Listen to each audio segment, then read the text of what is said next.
Good morning, everybody. Welcome, and it's time for our prelude. And this morning we are really happy to have our own Kim Triber singing. So here's the deal. She's going to sing "This Land Is Your Land." And we actually have that in our songbooks. It's number 82. But the words might be a little bit different, so you might feel more comfortable just singing the chorus, or you might just want to sing all of it, and she's fine with either way. So, whatever you want to do. There's like 35 verses. Thanks. Gracias. So the only thing I want to say, so I usually sit with and think about what song I want to bring when Eileen calls me up. And I thought this song would be appropriate. Mr. Guthrie did a good job on this one. But it also reminded me that the story of this song is really, his original intention was to address capitalism.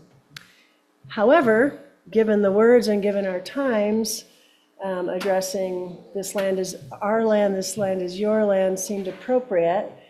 But I also like to remind myself that I come from immigrants, one generation away, and also I myself migrated to Taos maybe 2 or 3 years ago, and I just like to remember that I am standing on the Red Willow people's land. Yes. So it's all in the song, but also obviously this land is all our lands now, but just to have that consciousness, I think is cool. Hey, Michael, or Kim, they can hear you better if you get. Okay. I was going to hi, have guys. you, but it's easier to have you. I need my cheat sheet, I have to say. I get it. As I was walking that ribbon of highway, I saw above me the endless skyway. I saw below me the golden valley. This land was made for you and me. This land is your land. This land is my land. From California to the New York Island, from the redwood forest to the Gulf Stream water.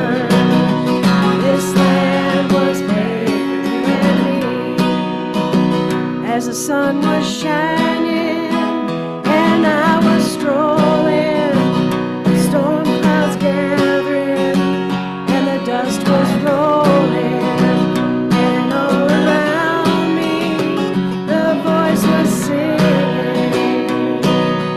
This land was made for you and me. This land is your land. This land is my land. From California to the New York Island, from the redwood forest to the Gulf Stream water. This land was made for you and me. Out in the churchyard, a shadow on the steeple. As I was walking, I saw my people, and they were hungry, and I was wondering if this land was made for you and me. This land is your land. This land is my land. From California to the New York Island, from the redwood forest to the Gulf Stream water. This land was made for you and me. Was a great big wall. I tried to stop me. The sign was painted private property. But on the other side, it didn't say nothing, 'cause this land was made for you and me. This land is your land, this land is my land, from California to the New York Island, from the Redwood Forest to the Gulf Stream water. This land was made for you and me. This land was made for you and me. This land was made for you and me. Yeah. Thank you.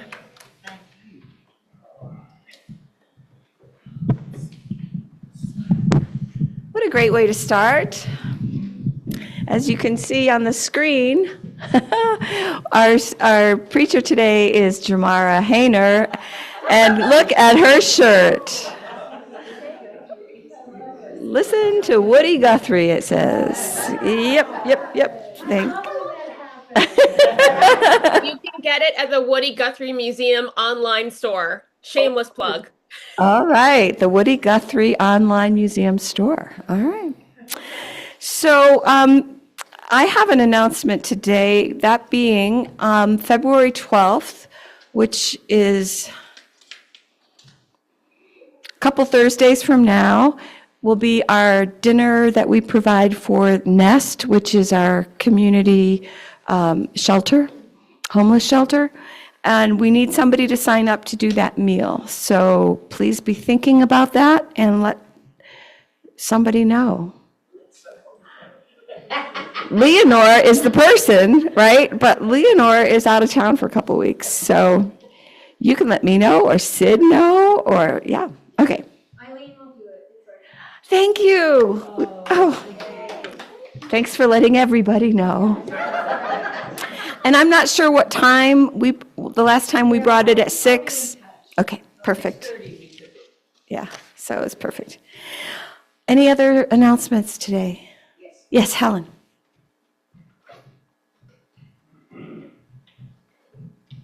Morning, everybody. The environmental pilgrimage is ending up this Thursday in Santa Fe at the legislature. And Lou and I are going in separate cars because he's going someplace afterwards. So if anybody needs a ride to the legislature, we're doing that Thursday. And I can talk with you about when you want to go there. We can do a 5-mile walk, or we can do a 0.7-mile walk. So that'll depend on who I'm carrying in the car. So anybody who's interested, please let me know.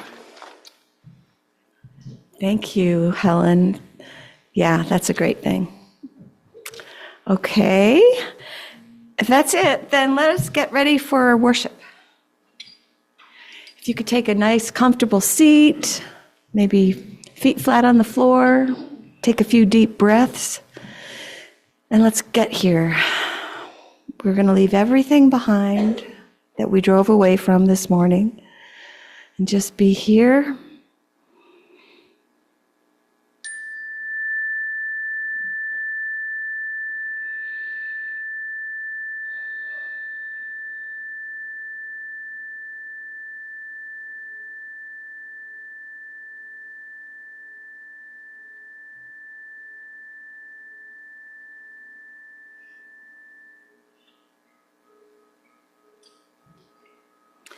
Our opening prayer is one of my favorites, as you probably know by now, Cameron Trimble, who is a UCC pastor, and I get a lot of strength from her daily meditations and prayers.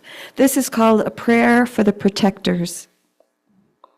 O source of compassion and courage, we bring to you the faces, names, and stories that overwhelm our hearts. We carry the weight of grief that will not stay silent.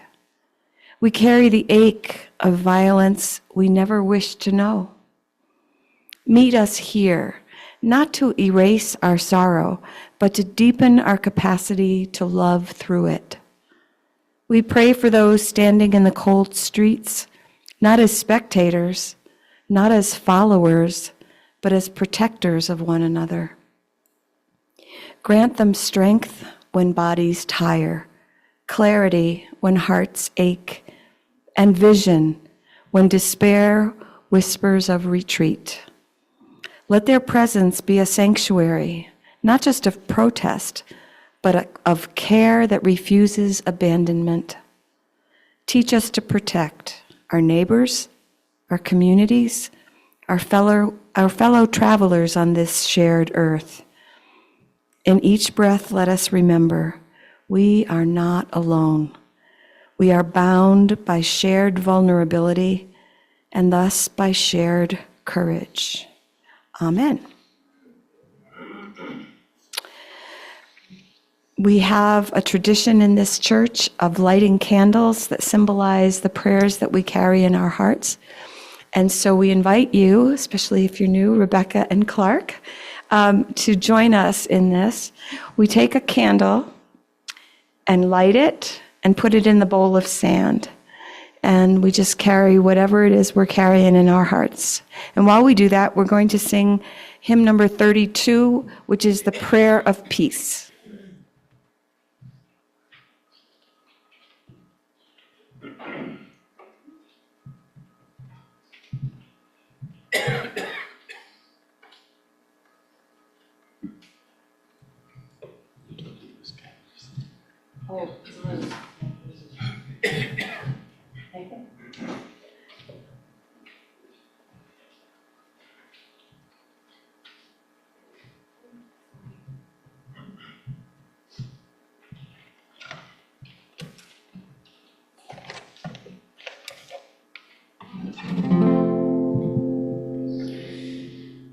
Peace before us, peace behind us, peace under our feet,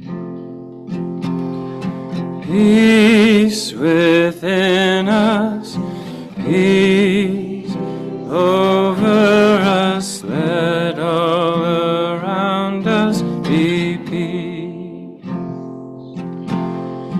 Love before us, love behind us, love under our feet, love within us, love over us, let all around us be love. Light before us, light behind us, light under our feet, light within us, light over us, let all around us be light. Christ before us, Christ behind us, Christ under our feet, Christ within us, Christ over us, let all around us be Christ. Hallelujah, hallelujah,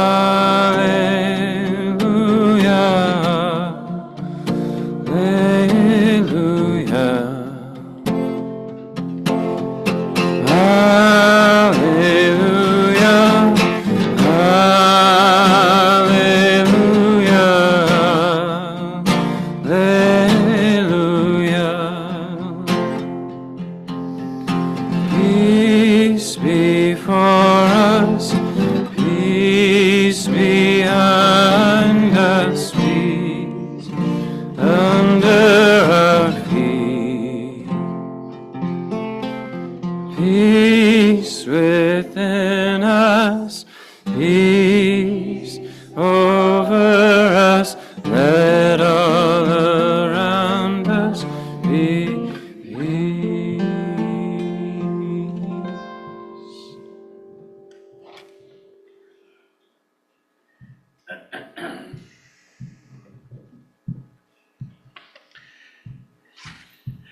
Good morning, friends and neighbors. Let us hear now from the book of Jeremiah, chapter 40, verse 1 through 6. The word came to Jeremiah from the Lord after Nebuzaradan, commander of the imperial guard, had released him at Ramah. He had found Jeremiah bound in chains among all the captives from Jerusalem and Judah who were being carried into exile in Babylon. When the commander of the guard found Jeremiah, he said to him, "The Lord your God decreed this disaster for this place, and now the Lord has brought it about. He has done just as he said he would. All this happened because you people sinned against the Lord and did not obey him. But today I am freeing you from the chains of your wrists. Come with me to Babylon if you like, and I will look after you. But if you do not want to, then don't come. Look, the country lies before you. Go wherever you please." Then the commander gave him provisions and a present, but no chocolate, and let him go.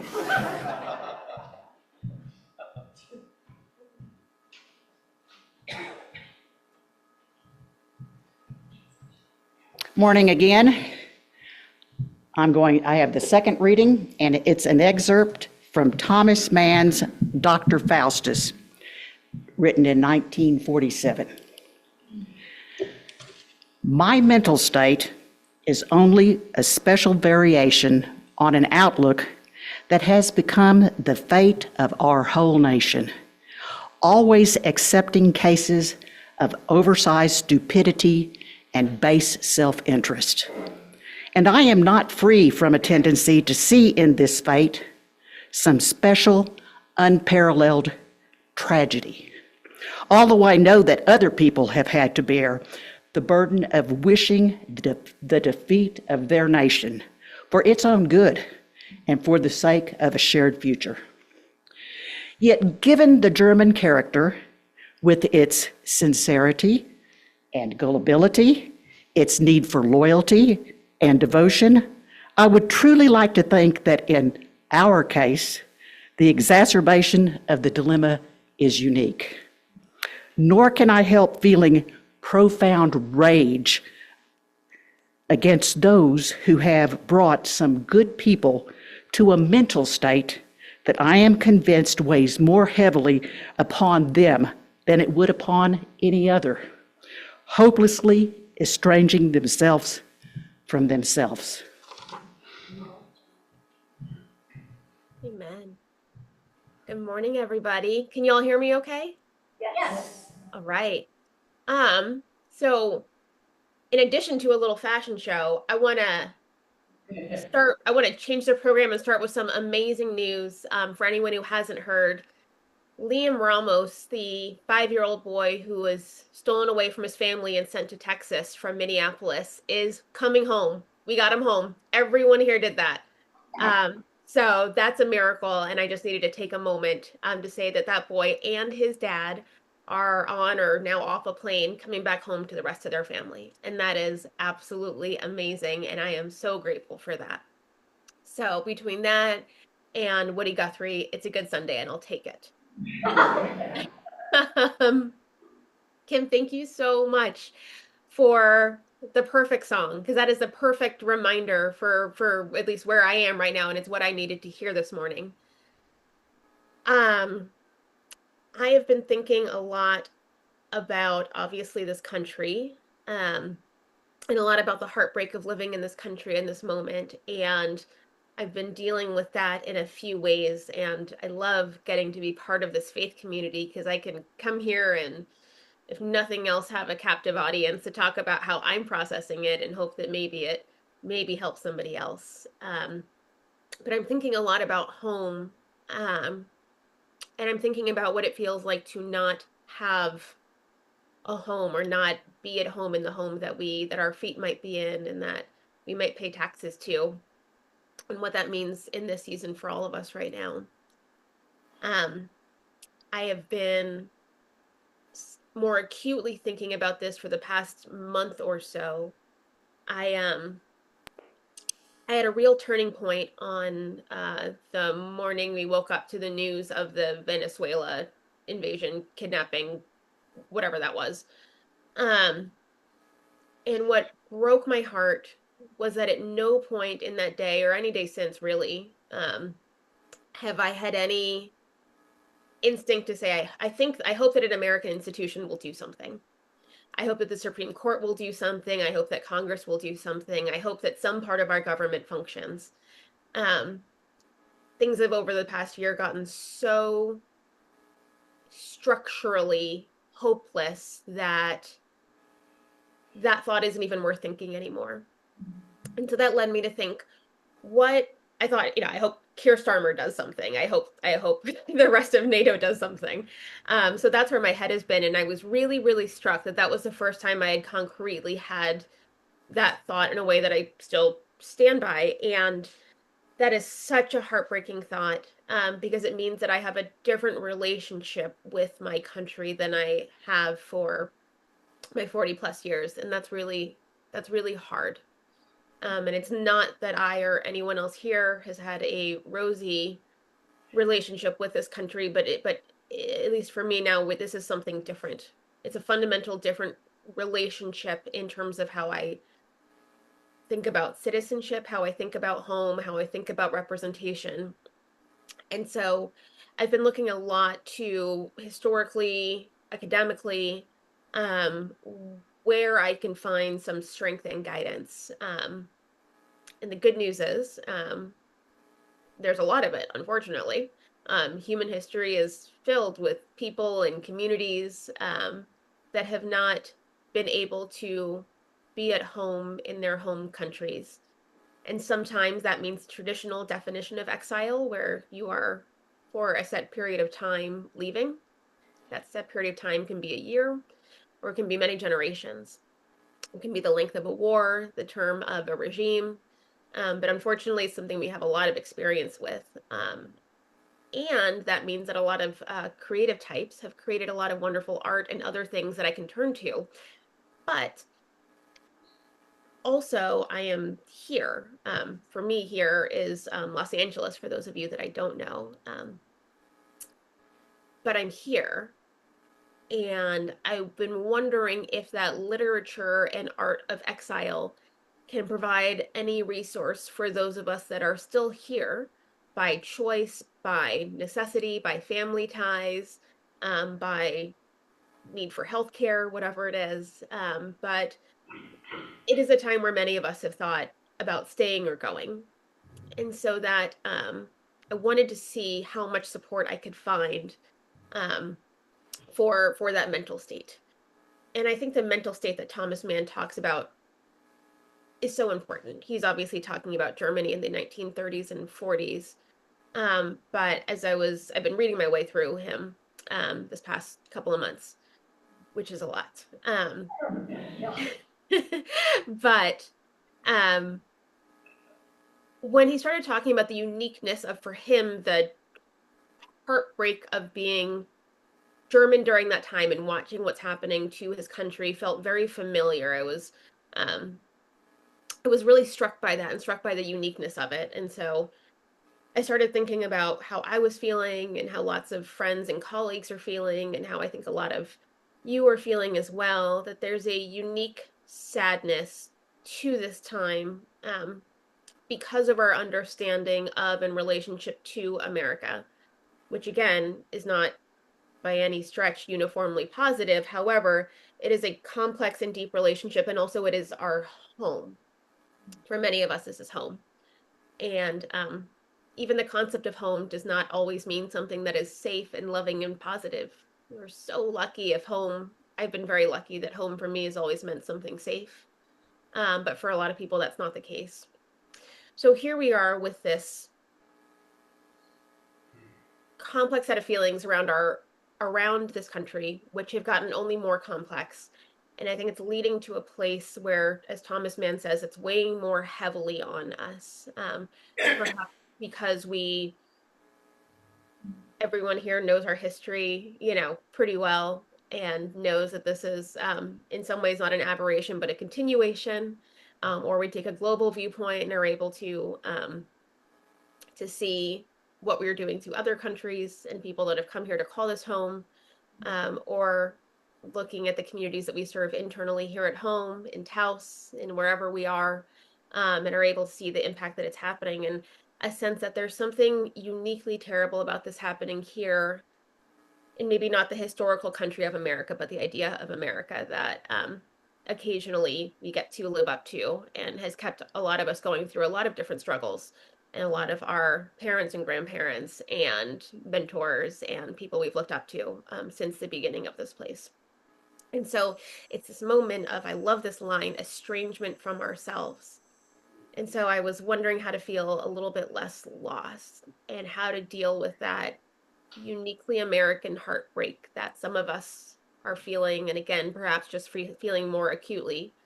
This is not the first time any of us have been heartbroken about the actions of this country. But there's something fundamental and foundational and structural about this now. So that's where we are. And so first of all, I was wondering, where does that heartbreak come from? And heartbreak always comes from love. And it would be so much easier to not feel a love for at least the idea of what this country occasionally can be and always should be. But it comes from a place of love. So when we talk about exile, I think that's the most important thing to remember, is that it's anchored in a fierce love for the idea of this country. It's Woody Guthrie's protectiveness and reminding us that America was made for us. America was made for a place where we can stand up and demand that Liam Ramos be brought home. That we can say what is happening is wrong, is unconscionable, and is not who we are. At least on an individual in our communities, this is not who we are. So it's that constant paradox of, this is my home, but this right now is not my home. And I've been thinking about then what the word exile and the kind of mindset of exile means in comparison to resistance, fighting back, not giving in. Is there something different about the word exile? And I think I've come to a couple of things. I think for me, at least, this is my own personal definition. If it doesn't necessarily mean geographic exile, what does it mean? First of all, what are the conditions in which exile is an appropriate and necessary response sometimes? And I think the conditions for that are two things. One is that the situation is going to last for a while. It's not going to be over anytime soon. This is not going to be over next week. It has not been over for the past year. We are only 1 year into this. So it's going to be around for a while. It's not permanent, but it's long-term temporary enough where we need to settle into a posture, a more sustainable mental, psychological, and spiritual posture that will help us deal with this time. The second, that's going to be really, really hard. It's going to be extremely hard. It has been awful, and it will continue to be awful. And there will be amazing moments, but it's going to be very, very hard. And there is such a legacy of activism in this specific faith community, combined like decades and hundreds of years of fighting every single good fight. And I love it. And that's why I'm so proud to be here. But this is just as hard, if not sometimes harder. So I was looking at difficult situations. So I went back to Jeremiah, right? What's one of the hardest times I could think of? Literally, metaphorically, whatever. And so we think about the siege of Jerusalem, which again, we're in a time where the dual kingdoms of Israel and Judah around 700, 600 BCE are being invaded by empires, by the Assyrian Empire and then the Babylonian Empire. And both kingdoms fall. People stand up, people fight. They did all the things that should have been done. small number of people, and both kingdoms fell. And the temporary outcome was awful news. The people of Israel and then Judah were scattered into exile, into diaspora, all over the Middle East and the Mediterranean, for decades, 70 years plus. The first temple was destroyed, and it was awful. And there was a remnant left, right, in Jerusalem that had to endure that siege. And a siege is just a horrible thing. We see that in Ukraine currently. It is years, and it is awful. And they stayed, and they were still there. And so then I see that Jeremiah was one of those people that remained during the siege. And it was fascinating to me to have this moment that we read in Jeremiah 40 about choice.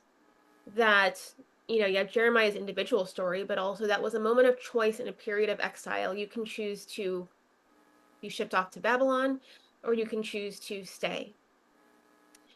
And I think I feel that I'm also in that moment of choice.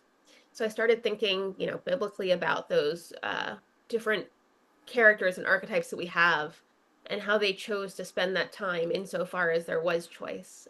People who were able to, in geographic exile, create new communities and structures of power, like Esther. People who wanted to come back and rebuild, and eventually did, like Nehemiah. And those who focused on preserving the teachings and cultures in the covenant during that time of how do we spend this time of spiritual exile.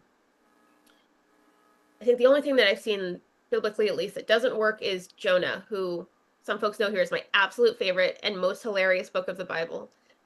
Writing around this time, and God says, I need you to intervene. The Assyrians are coming. I need you to tell them to repent. And Jonah says, I want no part of this. I'm out of here. And he jumps on a ship, books it to Spain, and then he gets thrown overboard, and that's where the whale comes in. But he's this fantastic example of a reluctant, ordinary prophet who says, absolutely not. I want no part of this. And I feel so much sympathy with that these days. I want you to do something. You have to engage with America in some way. I want no part of this. I want absolutely no part of this. I hate this assignment. So I get it. I absolutely get it. And yet that choice turns out to not work for Jonah, because God has other plans, and he gets spit back up. That's why the whale saves him. It's to force him to do his homework. So we are there too, right? Like, we have to engage with this in some way. There is unfortunately no world in which for the next 3+ years we get to pretend this is not happening, nor would we ever want to do that. But I do understand the impulse. So accepting our roles as exiles, what does that mean, and where do we look? Looked a little bit at the Bible, looked a little bit at Thomas Mann. I checked to see if I was the only one doing this research. I went down to my friendly neighborhood socialist bookstore here in Long Beach called Page Against the Machine. And my good friend, the owner, says that he's actually seeing an uptick in sales of exile literature, whether that's in a planning sort of way or just in a, I have some thoughts, I need to think about it, and I need some help kind of way. And that's what a good bookstore does. So we're in this mindset, and there's also some more good news here. We already know how to do this. Every one of us here today, I know some of you very well. I haven't met others of you, but I think we already know how to live in exile. And I think that's the path that brought up a lot of us here to Taos UCC and to this community of faith. And I think this church, since its founding, has been a way station for people on that same path, and a path that very specifically wanders through the wilderness and the exile of America in the 20th and 21st centuries. I think all of us in some ways have found kinship or refuge within or alongside communities that have a particular experience of exile. Some are more historically obvious. Being the descendant of slaves or living on a pueblo or reservation is a constant, like, genealogical experience of exile. And those experiences have given us a painful and conflicted relationship with America, but also also a measure of freedom, of how I choose to participate with this country, and I cherish that. But everyone here is also familiar with a state of exile, of being excluded from full citizenship in some sort of way. Whether you've been shut out of the ability to marry or access health care or shoulder the costs of a war that were not your own. All of us have, in some way, not had the full enthusiastic experience of citizenship that the dominant structures of power in this country have taken away from us through a number of larger forces, and that's another sermon. But even when you're denied full standing under the law, you are still standing. We're still acting. We're still part of society. We're just acting from a place of remove. We're a bit of an outsider. And I think that this church is made up of people with experiences that have an outside perspective. And it doesn't mean renunciation. It means loving sometimes from the outside. And it gives us a wonderful perspective, and it allows us to play, I think, different roles. And sometimes those roles can be the keeper of the flame, the keeper of memory, the keeper of a covenant, rebuilders who come back later and pick up from the rubble, who stay here and weep and give shelter and provide a home to come back to.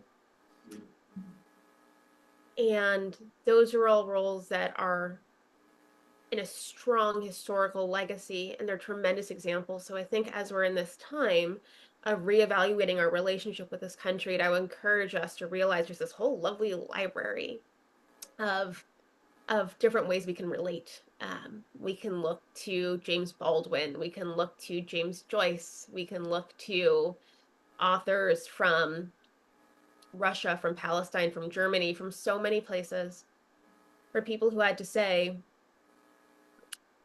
that is still my country, even if I cannot fully participate in it right now. But it is still mine, and I still love it. And I will still fight from it from whatever station I have to fight. And maybe that's across an ocean. Maybe that's still here in my local town square and with my sign and with everything else. I think a couple things stand out. One, exile does not mean refuting. It means grabbing responsibility for. Right. It doesn't mean isolation. It doesn't mean homelessness. It doesn't mean renunciation of identity or connection. It's not about giving up or about giving in. And it's certainly not about turning away from activism. Right. In fact, it's the opposite of all of those things. It's an affirmation of identity, of true belonging, of what communities we call home, and of putting down new roots and holding on tighter to who we are and who we are not. It means saying this land is my land and your land and our land, and making that a definitive, declarative sentence from whatever position that we need to say that. And a little bit more, I was looking then a little bit further in the Exodus writing of the Hebrew Bible, saying, what is God's recommendation for this time? For people that are in exile, people that are stuck at home. And the recommendation to me was surprising. The recommendation was put down roots and build houses and have children and live your life. A, because it's going to be a while, but also because keep building, I think, is what I heard from God. So as we're rethinking what that means for us, again, even here, of putting down roots, building something, I think we have an opportunity to say, what are we building actually? What are our communities? And even if those communities are outwardly identical, geographically, and the same people are there and everything else, we have an opportunity to build something new, and we actually have to, because all of us are new. We are new people through tremendous pain than we were a year ago. We are different people now than we were before Renee Good and before Alex Preddy and before Keith Porter Jr. We are different people now. and that gives us an opportunity. So we're going into a new time, and we're going to need new supplies. And so we get to take stock of what we have, what we already have. We have each other. We have our friends and our family and our fellow travelers. And we also need something different of each other. And we're going to need that for a while because it's going to be hard. We are in a time, again, that requires some state of exile, which I'll remind you means that it's going to be long-term permanent, I will say. It's going to be tough. And so we get to move differently. We get to re-energize our relationships with each other. We get to ground them in interdependence and emotional transparency where we may not have before. We can say, I need you in a way that I didn't know I needed you before or didn't feel safe saying I needed you before. But I need more tools than I have had historically because we're in a new season.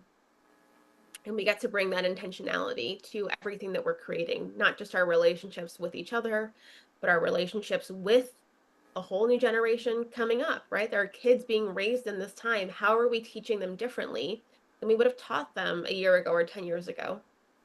How is our relationship with the earth? God says plant crops. How is our relationship literally with this planet, with our air and our water, different than it would have been a year ago? And now we have, if we flip it, right? And that's what we do in the kingdom of God. We flip things, we invert things. So exile gives us time, actually, because intentionality takes time. New roots take time. So we've got this time, we've got this space, we've got this 3+ years, I have no idea, to have this wonderful time. And so I think if we can think about it that way, think about a time of literal or metaphorical exile as a time that is set apart. And so when we talk about set apart, that reminds me of, Rabbi Heschel and an idea of a Sabbath and a sacredness, because sacredness means that something that is intentionally set apart, where we step back and step towards God. So what if we treated this time of exile actually as a Sabbath, which doesn't mean we step back from the world, doesn't mean we step back from our values, but it does mean that we step into a dependence on God. It reminds us that our spiritual universe is so much bigger than this moment. It reminds us that laughter and land and water have never belonged to any government or any king. It reminds us that regardless of our zip code or of our passport, we are citizens of a much more just and lasting and amazing world. And that's our real home. And that's the home that we can return to while we are in this mindset of exile, from this very temporary government and this very temporary heartbreak that we have. But I want to welcome us home to each other. And so every time that we look at the news, and please don't do that too much, but every time we can't help but see what's going on, and we feel that this is not our home, one, that is not our home. That is not who we are. But also we have this beautiful home with each other. And if you forget that, just come here on Sundays. We'll be here. Thanks.